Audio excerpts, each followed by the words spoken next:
Hello guys, कैसे हो आप सब लोग। आई होप आप सब अच्छे होंगे। आज हम लोग ट्रांसपोर्टेशन इन ह्यूमंस जो कि लाइफ प्रोसेसेस का फिफ्थ वीडियो है वो लेके आए हैं। इसमें हम लोग ब्लड सर्कुलेशन कैसे होता है ह्यूमन बॉडी में, फिर अपना मस्कुलर ऑर्गन हार्ट है वो कैसे पंप करता है, और फिर ब्लड का कंपोजिशन क्या है, ब्लड का फंक्शंस क्या है, उसके बाद कुछ डिसऑर्डर्स, हार्ट के डिसऑर्डर्स क्या होते हैं, और फिर मैकेनिज्म ऑफ ब्लड क्लॉटिंग, ये सब हम लोग पढ़ेंगे। हम लोग का प्रीवियस वीडियो जो था वो ट्रांसपोर्टेशन इन प्लांट्स था, जिसमें हमने गटेशन, ट्रांसपिरेशन, पुल ट्रांसपिरेशन, ये सब के बारे में बात किए थे। आज हम लोग ट्रांसपोर्टेशन इन ह्यूमंस के बारे में बात करेंगे। आइए बात करेंगे।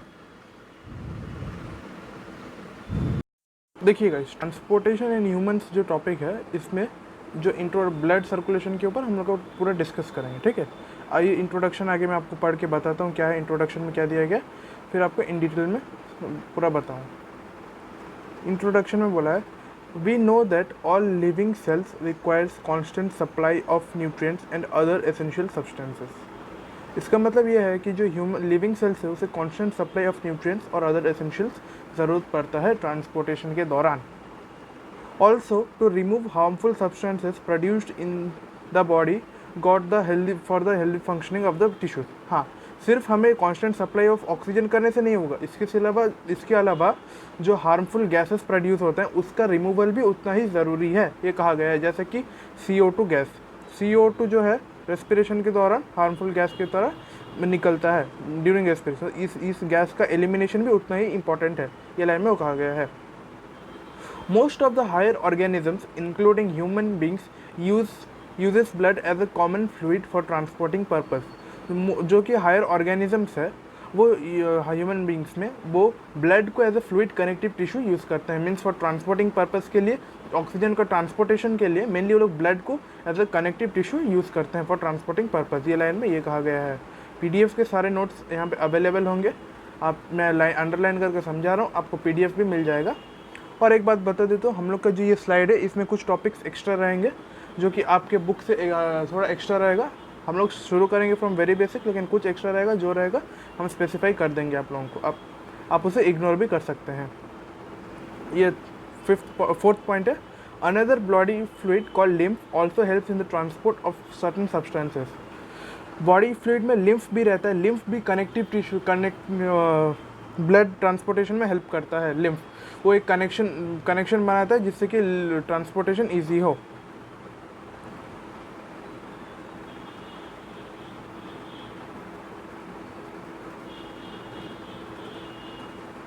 ब्लड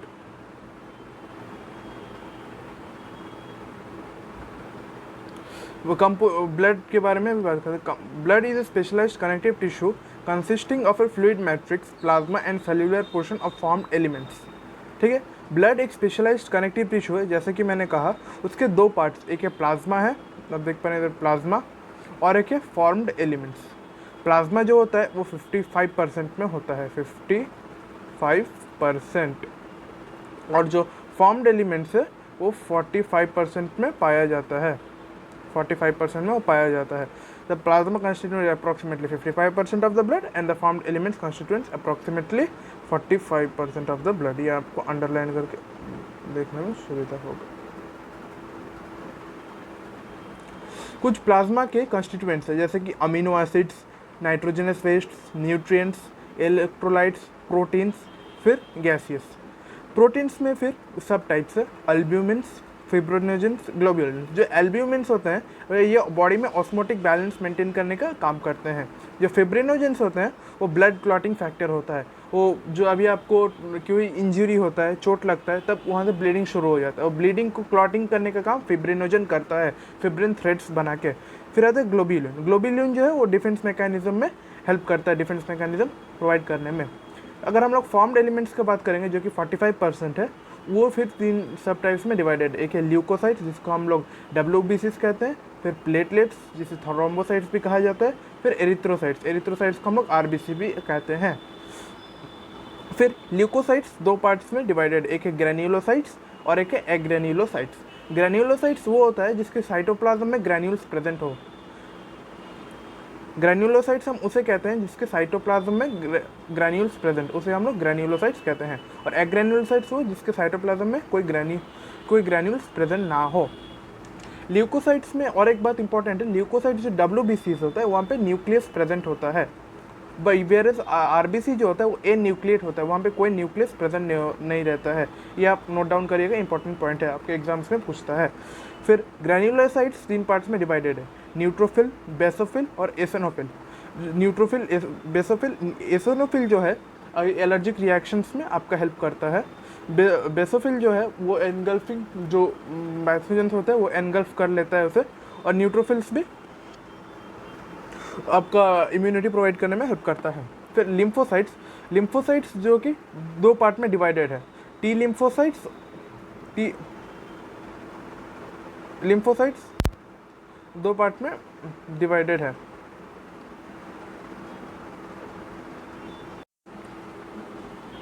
लिम्फोसाइट्स जो होता है वो 2 तरह के होते हैं, एक होता है टी लिम्फोसाइट और एक होता है बी लिम्फोसाइट्स, किसी का मतलब बी लिम्फोसाइट्स कहते हैं, बी लिम्फोसाइट्स, ठीक है। जो टी लिम्फोसाइट्स हो, मैं आपको लिख के समझाता हूँ। जो लिम्फोसाइट्स होते हैं, लिम्फोसाइट्स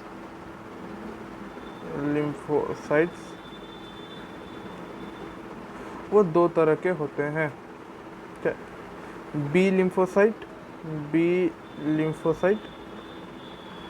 फिर टी लिम्फोसाइट।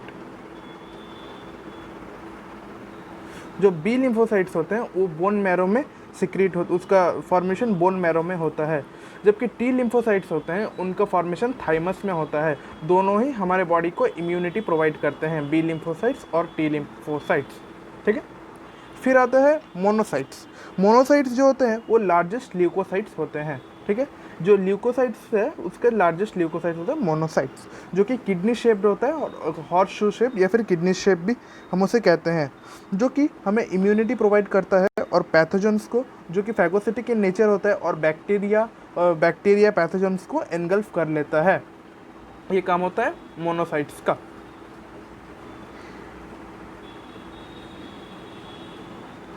फिर हम लोग बात करते हैं प्लाज्मा का।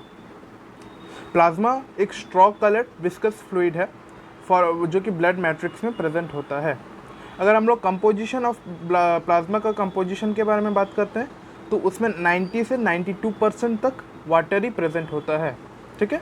और 8 से 9% जो होता है, 6 to 8% मान लीजिए, या 8 से 9% भी कभी कभी प्रोटीन्स रहते हैं। प्रोटीन्स कंस्टिट्यूएंट होते हैं जिनमें कि फिब्रिनोजेंस, ग्लोब्यूलिन्स और एल्ब्यूमिन, ये तीनों प्रोटीन्स पाए जाते हैं, ठीक है। फिब्रिनोजेंस, ग्लोब्यूलिन्स और एल्ब्यूमिन, इनका मैं फंक्शन जो होता है मैं आपको प्रीवियस में बताया था, फिर भी एक बार एक्सप्लेन कर दूंगा।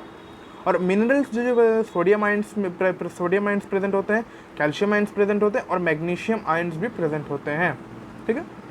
Glucose, amino acids, lipids are also present in the plasma. इसमें ग्लूकोज, अमीनो एसिड्स, लिपिड्स भी प्रेजेंट होते हैं प्लाज्मा में। Fibrinogens is an important clotting factor produced by the liver. जैसे कि बताया, फिब्रिनोजन एक इंपॉर्टेंट क्लॉटिंग फैक्टर है जो कि फिब्रिन थ्रेड्स बनाता है। मैकेनिज्म क्लॉटिंग और क्लियरली समझ में आएगा, लेकिन ये रफ बता रहा हूँ। फिब्रिनोजेंस जो प्रोड्यूस होता है वो तो लिवर में प्रोड्यूस होता है। फिर ग्लोब्यूलिन्स जो है primarily involve in defence mechanism of the body. आप देख पाते हैं ग्लोब्यूलिन्स जो है डिफेंस मैकेनिज्म में हमें हेल्प करता है। फिर एल्ब्यूमिन्स, जो एल्ब्यूमिन होता है वो ऑस्मोटिक बैलेंस बॉडी का मेंटेन करने में हेल्प करता है, जैसे कि ब्लड वॉल्यूम कितना होना चाहिए, ब्लड प्रेशर कितना होना चाहिए बॉडी में, वो सारा फंक्शनिंग एल्ब्यूमिन देखता है बॉडी में। फिर हम लोग बात करते हैं फॉर्म्ड एलिमेंट्स जो कि 45% प्रेजेंट होता है, 45% की मात्रा में रहता है ब्लड में। उसका कंस्टिट्यूएंट्स के वो क्या क्या होते हैं। पहला है एरिथ्रोसाइट्स, आप देख पा रहे हैं इधर एरिथ्रोसाइट्स, ये एक टेस्ट ट्यूब है, टेस्ट ट्यूब में ब्लड लेके सेंट्रीफ्यूज ब्लड का कंस्टिट्यूएंट्स दिखाया जा रहा है इस स्लाइड में, ठीक है। एरिथ्रोसाइट्स जिसे हम लोग रेड ब्लड सेल्स RBCs भी कहते हैं, जो कि 5.5 से लेके 5.5 या फिर 6 मिलियन तक हमारे बॉडी में प्रेजेंट होते हैं। 1 मिलियन इक्वल्स टू 10 लाख, तो हम लोग आप समझ सकते हैं कि 50 लाख से 55 लाख तक रहता है ब्लड। इसका फंक्शन, रेड ब्लड सेल्स रहते हैं हमारे बॉडी में, और इसका मेन फंक्शनिंग क्या है, transport of oxygen and carbon dioxide. Blood RBCs का मेन फंक्शनिंग होता है कि ट्रांसपोर्ट ऑफ ऑक्सीजन का ट्रांसपोर्ट करना, from the lungs to the tissues and organs, and from the tissues to transport the carbon dioxide to the lungs. ये main function होता है. फिर ल्यूकोसाइट्स जिसे हम लोग कहते हैं WBCs. इसे हम लोग प्रीवियस क्लास में, छोटे क्लास में 8th में पढ़े होंगे कि इसे हम लोग सोल्जर भी कहते हैं हमारे बॉडी का. क्यों? क्योंकि हमें डिफेंस प्रोवाइड करता है और इम्यूनिटी प्रोवाइड करता है हमारे बॉडी को. फिर ल्यूकोसाइट्स के कुछ पार्ट्स हैं, जैसे कि बेसोफिल, न्यूट्रोफिल, एसिनोफिल, ठीक है. फिर मोनोसाइट्स और लिम्फोसाइट्स. ये बताओ फिर से एक बार, आप ये स्ट्रक्चर देख लीजिए, मतलब डायग्राम देखिए कि बेसोफिल दिखने में कैसा होता है. मैं थोड़ा आपको जूम इन करके दिखाना चाहूँगा.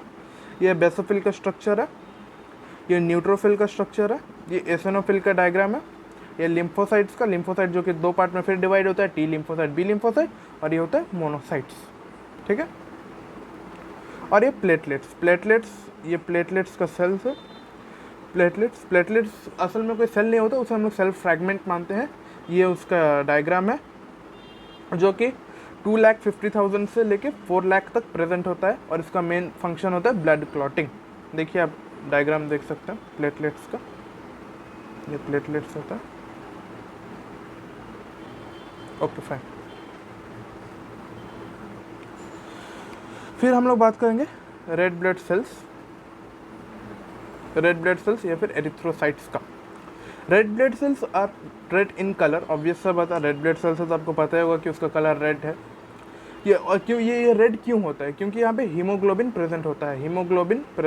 हीमोग्लोबिन कंटेन करता है आयरन Fe2+. हीमोग्लोबिन कंटेन करता है आयरन. ठीक है.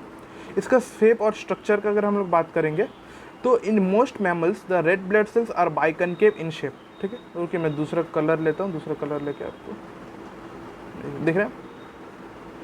ये अब रेड ब्लड सेल का डायग्राम देखिए. यहाँ पे ये थोड़ा बाइकनकेव है, इस जगह में थोड़ा चपटा हुआ है, देख रहे हैं. बहुत सारे बुक्स में इसे ओवल कहते हैं, लेकिन ये ओवल होता नहीं है, ये बाइकनकेव होता है. बहुत सारे सेल्स देखिए ये थोड़ा अंदर में फ्लैटेंड है, इसीलिए इसे हम लोग बाइकनकेव इन शेप कहते हैं. ठीक है. Red blood cells carries oxygen from the lungs to all the bodies. Yes, red blood cells जो होते हैं वो ऑक्सीजन को लंग्स से ऑल द टिश्यूज और सेल्स तक पहुंचाते हैं. फ्रेश ऑक्सीजन जो कि ऑक्सीजनेटेड ब्लड हम लोग कहते हैं, उसे ट्रांसपोर्टेशन का मेन फंक्शन, उसका ट्रांसपोर्टेशन का फंक्शन है आरबीसीज का होता है. क्योंकि आरबीसीज का इसलिए होता है क्योंकि वहाँ पे हीमोग्लोबिन जो कि रेस्पिरेटरी पिगमेंट है वो प्रेजेंट होता है. और एक बात, आरबीसीज में कोई न्यूक्लियस प्रेजेंट नहीं होता है. यहाँ पे आरबीसीज में न्यूक्लियस इसीलिए प्रेजेंट नहीं होता है क्योंकि हीमोग्लोबिन को ज़्यादा से ज़्यादा जगह मिल सके. जो रेस्पिरेटरी पिगमेंट है उसे आरबीसीज में ज़्यादा से ज़्यादा जगह मिल सके, इसीलिए हीमोग्लोबिन प्रेजेंट नहीं होता है, न्यूक्लियस प्रेजेंट नहीं होता है. Hemoglobin also carries some amount of the carbon dioxide in the form of carbonic anhydrous.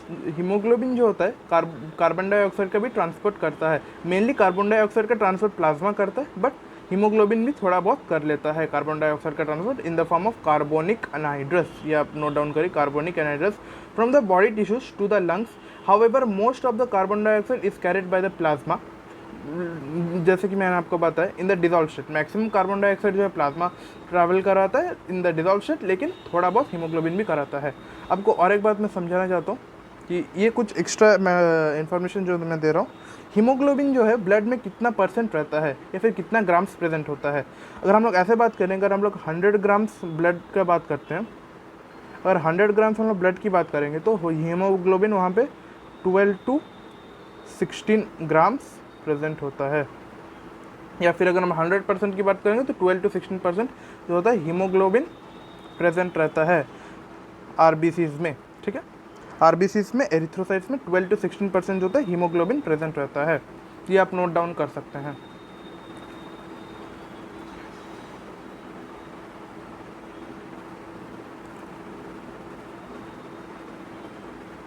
फिर हम लोग बात करेंगे वाइट ब्लड सेल्स, जिसे हम लोग ल्यूकोसाइट्स भी कहते हैं. White blood cells are also known as leukocytes. White blood cells possesses nucleus. White blood cells में न्यूक्लियस होता है, जबकि आरबीसीज में न्यूक्लियस नहीं होता है, और कुछ सेल ऑर्गेनेल्स भी प्रेजेंट होते हैं. And can move in an amoeboid fashion. जो WBCs होते हैं वो एक एम्बॉइड फैशन का अपना मूवमेंट शो करते हैं।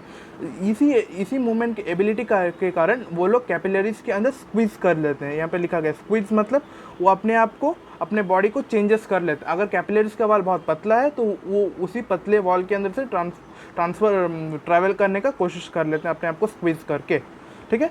और ताकि जो साइट ऑफ इन्फेक्शन है, क्योंकि ये सोल्जर है, इम्यूनिटी प्रोवाइड करता है, तो उसे उस साइट ऑफ इन्फेक्शन में उसका पहुंचना बहुत ज़रूरी है, इसलिए वो उस साइट ऑफ इन्फेक्शन तक एम्बॉइड मूवमेंट शो करके चला जाता है।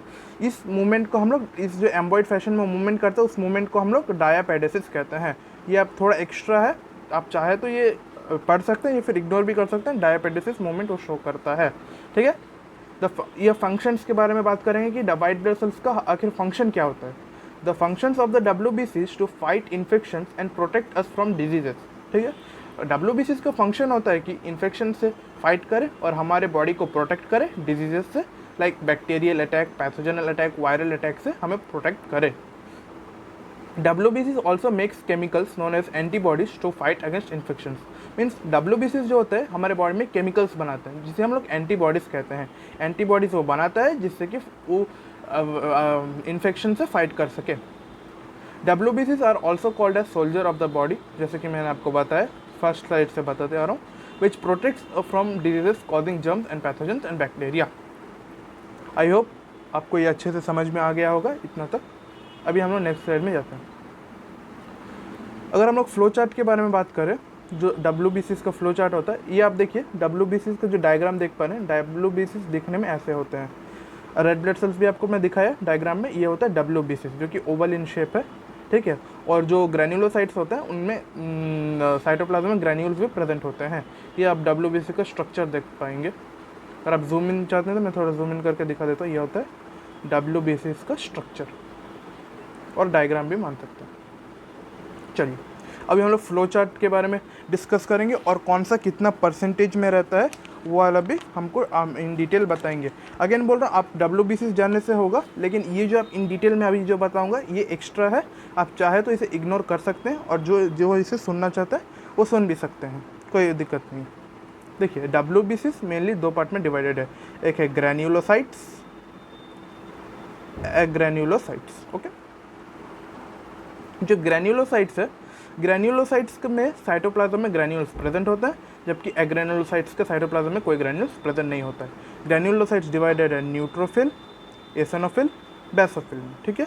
न्यूट्रोफिल का क्या फंक्शन है, ये जो न्यूट्रोफिल्स होता है ये मोस्ट अबंडेंट सेल्स होता है। ग्रैन्युलोसाइट्स में सबसे ज़्यादा अबंडेंट 60 to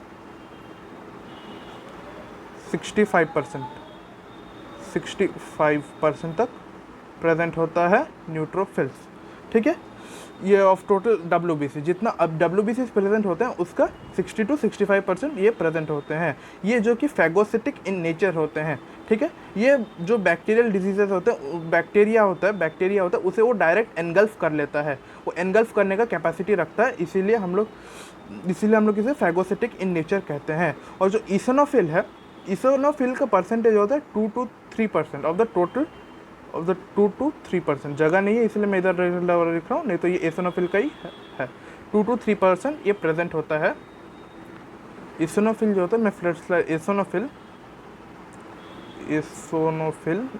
जो होता है वो 2 to, ये आप नोट डाउन कर सकते हैं, 2 to 3% प्रेजेंट होता है, जो कि मेनली हमें एलर्जिक रिएक्शंस के टाइम पे इसका प्रोडक्शन ज़्यादा होता है। और एलर्जिक रिएक्शन से हमें अगर हमारे बॉडी में एलर्जी रिएक्शंस होते हैं, फिर ब्लड क्लॉटिंग होता है, तब एसिनोफिल उधर फंक्शन करता है, ठीक है। और इसके ग्रैन्यूल्स में हाइड्रोलाइटिक एंजाइम्स होते हैं, पैरोक्सीडाइज एंजाइम्स होते हैं, जो कि हमें एलर्जिक रिएक्शन से रेजिस्ट करवाता है हमारे बॉडी को, ठीक है।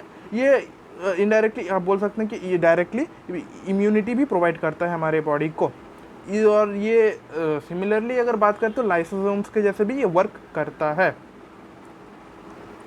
फिर हम लोग बात करते हैं बेसोफिल्स के बारे में। बेसोफिल्स जो होता है सबसे कम मात्रा में प्रेजेंट होता है, जो कि 0.5 से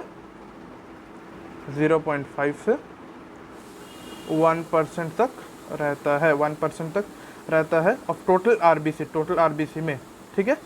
इसका जो न्यूक्लियस होता है वो 3 लोब्ड होता है। न्यूक्लियस के बारे में शायद छूट गया होगा, मैं फिर से न्यूक्लियस एक बार तीनों का ही बता देता हूँ। जो न्यूट्रोफिल्स होते हैं उनका जो न्यूक्लियस का लोब्स है वहाँ पे मेनी लोब्स, बहुत सारे लोब्स पाए जाते हैं उनका न्यूक्लियस। अगेन ये कुछ एक्स्ट्रा इन्फॉर्मेशन है जो आपको मैं दे रहा हूँ। यहाँ का जो न्यूट्रोफिल्स होता है उसके जो न्यूक्लियस में बहुत सारे लोब्यूल्स प्रेजेंट होते हैं, जबकि एसोनोफिल्स में बस 2 ही लोब्स प्रेजेंट होते हैं, ओनली 2 लोब्स। एसोनोफिल्स में 2 लोब्स ही प्रेजेंट होते हैं, ठीक है, उनके न्यूक्लियस में। और जो बेसोफिल्स है वहाँ पे 3 लोब्स प्रेजेंट होते हैं, न्यूक्लियस में 3 लोब्स प्रेजेंट होते हैं। ये हो गया ग्रैन्युलोसाइट्स का न्यूट्रोफिल, एसोनोफिल और बेसोफिल में हमने कंप्लीट डिस्कस किया।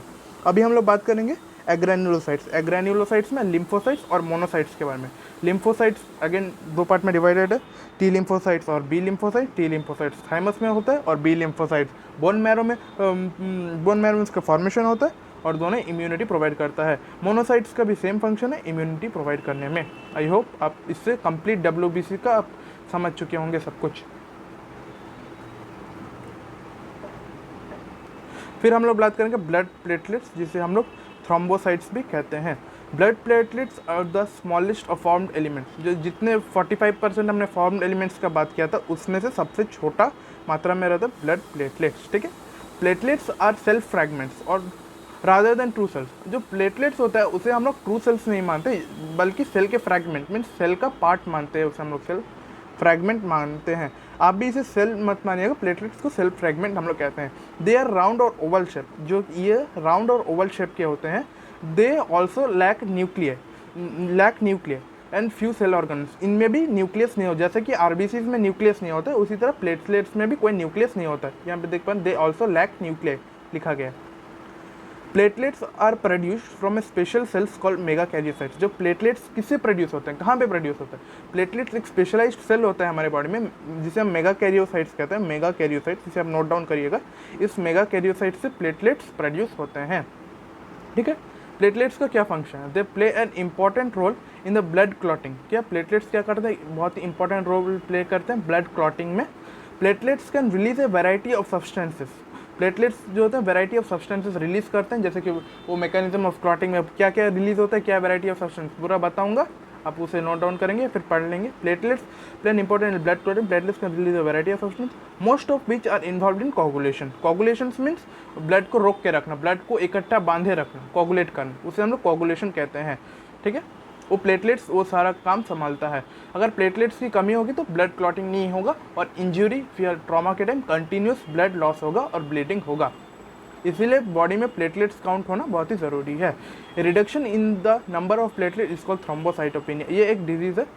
अगर प्लेटलेट्स की कमी होती है बॉडी में तो फिर ब्लीडिंग, एक्सेसिव ब्लीडिंग होगा इंजरी से, और उस डिजीज़ को भी हम लोग रिडक्शन अगर होता है तब हम लोग थ्रोम्बोसाइटोपेनिया कहते हैं। थ्रोम्बोसाइटोपेनिया एक एक्स्ट्रा मैंने लिखा हूँ उधर, आप चाहे तो पढ़ सकते हैं या फिर आपके एग्जाम में ये पूछेगा भी नहीं। आप नॉलेज के लिए जान लीजिए कि थ्रोम्बोसाइटोपेनिया कहते हैं इसे। अभी बात करेंगे mechanism of blood clotting. Mechanism of blood clotting में हम डिस्कस करेंगे कि ब्लड जो है होता है वो क्लॉट कैसे होता है। मैं बता दूं कि मैकेनिज्म ऑफ ब्लड क्लॉटिंग आपके सिलेबस में नहीं है, मैं एक सीक्वेंस मेंटेन कराने के लिए आपको समझाने के लिए पढ़ा रहा हूँ। ये आप समझ सकते हैं, अपने नॉलेज के लिए आप इसे समझ के याद रख सकते हैं, बट ये आपके एग्ज़ाम में नहीं आएगा, तो आप ये नोट्स को ज़रूरत नहीं है आपके लिए उतना, बट नॉलेज के लिए मैं बता रहा हूँ। आप चाहे तो इसे इग्नोर भी कर सकते हैं। Mechanism of blood clotting. An injury or trauma stimulates the platelets in the blood to release coagulation promoting factor called thrombokinase, ठीक है। अगर मान लीजिए कभी आपका इंजरी होता है, चोट लग जाता है, ट्रॉमा होता है, तो जो प्लेटलेट्स प्रेजेंट होते हैं वो थ्रोम्बोप्लास्टिन रिलीज करते हैं। थ्रोम्बोप्लास्टिन क्या करता है? वो स्टिमुलेट करता है कोगुलेशन प्रमोटिंग फैक्टर्स, जैसे कि थ्रोम्बोकाइनेस। थ्रोम्बोप्लास्टिन स्टिमुलेट करवाता है। थ्रोम्बोप्लास्टिन इधर लिखा नहीं है, मैं आपको लिख के इधर ही कोशिश करता हूँ। थ्रोम्बोप्लास्टिन कहते हैं उसे, क्या? Thromboplastin,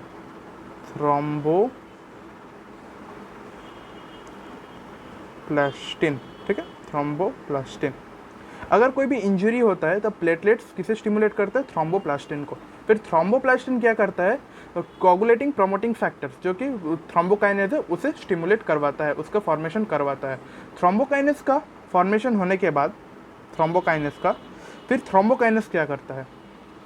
Thrombokinase converts an active protein prothrombin present in the plasma into thrombin. Thrombokinase क्या करता है, एक एक्टिव कोगुलेटिंग फैक्टर जो कि प्रोटीन होता है प्रोथ्रोम्बिन, ठीक है। प्रोथ्रोम्बिन एक एक्टिव प्रोटीन मॉलिक्यूल है, ठीक है। थ्रोम्बोकाइनेस उसे थ्रोम्बिन में कन्वर्ट कर देता है, जो कि प्रोथ्रोम्बिन जो होता है वो प्लाज्मा में प्रेजेंट होता है और वो एक्टिव प्रोटीन होता है जो कि क्लॉटिंग में हेल्प करता है।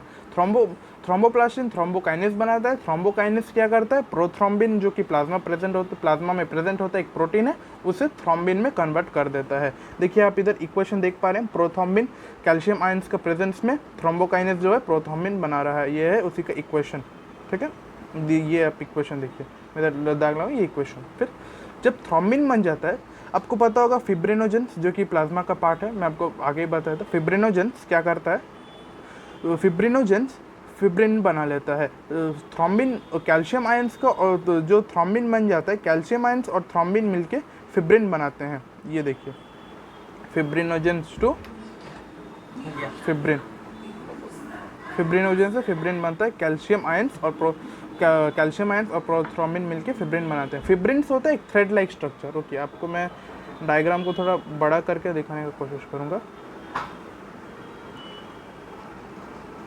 ये देखिए, ये जो आप थ्रेड्स देख पा रहे हैं, देखिए ये सब जो थ्रेड्स आ रहा है इधर, इसे हम लोग फिब्रिन थ्रेड्स कहते हैं। ये जो थ्रेड्स आप देख पा रहे हैं, ये फिब्रिन थ्रेड्स होते हैं जो कि WBCs को ऐसे बांध के रखा हुआ, इसे हम लोग फिब्रिन थ्रेड कहते हैं। जो कि फिब्रिन बन जाता है। फिब्रिनोजन से फिब्रिन बनने के बाद fibrin forms a network of threads. अब दिखा है आपको डायग्राम, ये फिब्रिन थ्रेड्स बनाता है which traps dead and damaged formed elements. जो कि डेड और डैमेज्ड फॉर्म्ड एलिमेंट्स होता है, फिब्रिन थ्रेड उसे ट्रैप करते हैं, ट्रैप करके उसे बांधने का कोशिश करते हैं, बांधकर ब्लड क्लॉटिंग को और ब्लड क्लॉटिंग का प्रोसेस को और तेज करते हैं और ब्लड क्लॉट बनाते हैं, जिससे कि ब्लीडिंग ना हो। The clot seals the wounds. जो क्लॉट होता है वो उनको सील कर देता है, जिससे कि और ब्लीडिंग ना हो सके, फर्दर ब्लीडिंग ना हो सके और ब्लड लॉस ना हो। वो जो क्लॉट है सील कर देता है उनको इन द वेसल्स, वो वेसल्स में सील करता है to stop bleeding. This is called blood clotting mechanism. I hope आपको ब्लड क्लॉटिंग मैकेनिज्म पूरा अच्छे से समझ में आया होगा। अगर आपको लगता है नहीं आया तो मैं फिर से एक बार रिपीट कर देता हूँ, ठीक है। ये बार बार बोलता हूँ, ये आपका सिलेबस में नहीं है, ये मैं एक्स्ट्रा स्लाइड बनाया हूँ आपके इन्फॉर्मेशन के लिए। मैकेनिज्म ऑफ ब्लड क्लॉटिंग, ठीक है। अगर कोई इंजरी और ट्रॉमा होता है तब प्लेटलेट्स जो प्रेजेंट होते हैं वो थ्रोम्बोप्लास्टिन रिलीज करते हैं। थ्रोम्बोप्लास्टिन जो होता है कोगुलेशन प्रमोटिंग फैक्टर, जो कि थ्रोम्बोकाइनेज है, उसे स्टिमुलेट करता है। थ्रोम्बोप्लास्टिन थ्रोम्बोकाइनेज बनाने के बाद थ्रोम्बोकाइनेज जो होता है कन्वर्ट्स एन एक्टिव प्रोटीन, जो कि एक्टिव प्रोटीन हम कहते हैं प्रोथ्रोम्बिन, जो कि प्लाज्मा में प्रेजेंट होता है, उसे थ्रोम्बोकाइनेस कैल्शियम आयंस के प्रेजेंस में थ्रोम्बिन बनाता है। देखिए आप इधर थ्रोम्बिन बनाता है, उसे वो थ्रोम्बिन बनाता है। फिर थ्रोम्बिन जो है, जो प्लाज्मा में फिब्रिनोजेंस प्रेजेंट होते हैं, वो फिब्रिनोजेंस जो प्रेजेंट होते हैं उसमें थ्रोम्बिन कैल्शियम आयंस के प्रेजेंस में फिब्रिनोजन को फिब्रिन्स में कन्वर्ट कराता है। फिर फिब्रिन्स जो है फिब्रिन थ्रेड्स फॉर्म करते हैं, एक नेटवर्क ऑफ फिब्रिन थ्रेड बनाते हैं जो कि ब्लड क्लॉटिंग में हेल्पफुल होते हैं। आई होप आपको ये अच्छे से समझ में आ चुका होगा।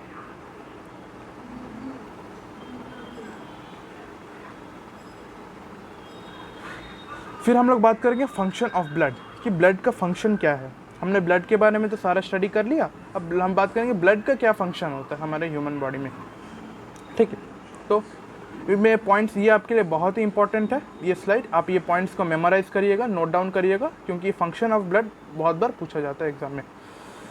Blood carries oxygen from the lungs to different parts of the tissues, ठीक है। ब्लड जो होता है जिसमें हीमोग्लोबिन प्रेजेंट होता है, रेस्पिरेटरी पिगमेंट, वो क्या करता है, ऑक्सीजन को लंग्स से लेके ऑल द बॉडी पार्ट्स में, टिश्यूज में, सेल्स में पहुंचाता है। ये मेन सबसे मोस्ट इंपॉर्टेंट फंक्शन होता है ये ब्लड का। फिर क्या करता है, blood carries carbon dioxide from the body tissues to lungs. Yes, जो ब्लड होता है वो कार्बन डाइऑक्साइड बॉडी टिश्यूज से लंग्स तक पहुंचाता है एज कार्बोक्सी हीमोग्लोबिन, ठीक है। कार्बोक्सी हीमोग्लोबिन के रूप में भी ये पहुंचाता है। सॉरी, वो as a carbamino haemoglobin के तौर पे उसे ट्रांसफ़र कराता है, as a carbamino haemoglobin के रूप में उसे ट्रांसफ़र कराता है। फिर blood carries digested food from the small intestine to all parts of the body. ठीक है, ये आपको पता नहीं था। ये ब्लड जो आप डाइजेस्टेड फूड जो आप खाते हैं, जिसका डाइजेशन स्मॉल इंटेस्टाइन में कंप्लीट होता है, उस फूड के न्यूट्रिएंट्स को ब्लड क्या कराता है, सारी बॉडी पार्ट्स में उसे ट्रांसपोर्ट कराता है, उस न्यूट्रिएंट को पहुंचाता है। ये काम भी ब्लड करता है। फिर blood carries hormones from different endocrine glands to different organs of the body. Blood का दूसरा क्या फंक्शन होता है, जो भी हार्मोन्स होता है जो कि पिट्यूटरी ग्लैंड में या फिर एंटीरियर पिट्यूटरी में, जो भी पोस्टीरियर पिट्यूटरी एंटीरियर पिट्यूटरी में जो भी ग्लैंड सिक्रेट होते हैं, ठीक है, और भी हमारे एंडोक्राइन ग्लैंड से जहाँ पे कि हार्मोन्स सिक्रेट होते हैं, उस हार्मोन्स को अपने टारगेट ऑर्गन तक पहुँचाने का काम भी ब्लड करता है बहुत खूबी से। ये भी ब्लड का फंक्शन होता है। फिर ब्लड कैरीज वेस्ट प्रोडक्ट, ये आप एंडोक्राइन जब कंट्रोल कोऑर्डिनेशन पढ़ेंगे तब एंडोक्राइन ग्लैंड्स का फंक्शंस पूरा बताएंगे, तब आपको पूरा और अच्छे से समझ में आएगा कि ब्लड का क्या फंक्शन होता है इस स्टेट में। आप ये जान लीजिए कि ब्लड जो होता है एंडोक्राइन सिस्टम में अपना मैसेंजर, एज ए मैसेंजर भी वर्क करता है। फिर blood carries waste products like urea from the liver to kidney. जो वेस्ट प्रोडक्ट्स बनते हैं यूरिया के फॉर्म में, जो लिवर में प्रोड्यूस होते हैं, उसे किडनी तक पहुंचाने का काम भी ब्लड करता है, ताकि उसमें फिल्ट्रेशन हो के यूरिन का फॉर्मेशन हो। ये ट्रांसपोर्टेशन भी ब्लड ही करता है। फिर blood protects the body from the diseases, जो कि WBCs का फंक्शन यहाँ पे बताया जा रहा है। WBCs क्या करता है, हमारे बॉडी को प्रोटेक्ट करता है फ्रॉम बैक्टीरियल अटैक से, bacterial attack, viral attack, pathogenal attack से वो ब्लड करता है, वही बताया गया। Blood regulates the body temperature, means body जो होम्योस्टेसिस मेंटेन करता है। होम्योस्टेसिस आपके लिए टर्म नया होगा, उसमें एक्सप्लेन कर देता हूँ। होम्योस्टेसिस मीन्स अपना बॉडी टेम्परेचर को कांस्टेंट रखना, जो कि 37 डिग्री सेल्सियस है। वो चाहे सर्दी हो या गर्मी हो, हमें उसे फ़र्क नहीं पड़ता। अगर हमें फीवर नहीं है, हम बीमार नहीं है, तब हमारा बॉडी उसे कांस्टेंट 37 पे ही मेंटेन करके रखता है। इसीलिए हमें कॉन्फॉर्मर्स कहा जाता है। जो मैमल्स होते हैं उन्हें कॉन्फॉर्मर्स कहते हैं, जबकि रेगुलेटर्स जो वो ऑर्गेनिजम्स होते हैं जो कि अपने बॉडी टेम्परेचर को मेंटेन नहीं कर पाते हैं, उसे हम रेगुलेटर्स कहते हैं। ठीक है, वेयर मैमल्स जो होते हैं, जितने भी मैमल्स हैं और बर्ड्स भी है, उसे हम लोग कॉन्फॉर्मर्स कहते हैं। ठीक है, क्यों? क्योंकि जो ब्लड होता है हमारा ब्लड, वो कांस्टेंट बॉडी टेम्परेचर को रेगुलेट करता है, चाहे सर्दी में अगर बाहर का टेम्परेचर 16 ही क्यों ना हो, या गर्मी में बाहर का टेम्परेचर 50 ही क्यों ना, बट हमारा बॉडी टेम्परेचर 37 एज कांस्टेंट रहेगा। इसी कांस्टेंट टेम्परेचर को मेंटेन जो करता है वो ब्लड है, होम्योस्टेसिस करके हमारा बॉडी टेम्परेचर को मेंटेन करता है। This is because the blood capillaries in our skin helps to keep our body temperature constant। जो blood capillaries होते हैं वो constant blood temperature of blood maintain करते हैं। आई होप आपको ये अच्छे से समझ में आ गया होगा। आज का स्टडी हम लोग इतना तक ही रखते हैं। फिर जो नेक्स्ट इसका जो सेकंड पार्ट आएगा, उस सेकंड पार्ट में हम लोग बात करेंगे लिम्फ्स, उसके बाद heart, cardiac cycle, systolic diastolic pressure, फिर डिसऑर्डर्स हार्ट के डिसऑर्डर्स क्या होते हैं उसके बारे में डिस्कस करेंगे। मैं सोचा कि एक वीडियो में कंप्लीट कर दूं, लेकिन वीडियो बहुत लंबा हो रहा है, आप बोर हो जाएंगे, आप इतना नहीं समझ पाएंगे, इसीलिए मैं वीडियो को यहीं पे रखता हूं। और जो नेक्स्ट वीडियो बनेगा उसमें हम लोग कंप्लीट डिस्कस करेंगे हार्ट के बारे में, कार्डियक साइकिल के बारे में। ठीक है, थैंक्स फॉर वॉचिंग। आपको अगर अच्छा लगा वीडियो तो सब्सक्राइब करिए, लाइक करिए और अपने दोस्तों में शेयर करिए, जिससे कि हम आपके दोस्तों को भी हमारा वीडियो देख सकें।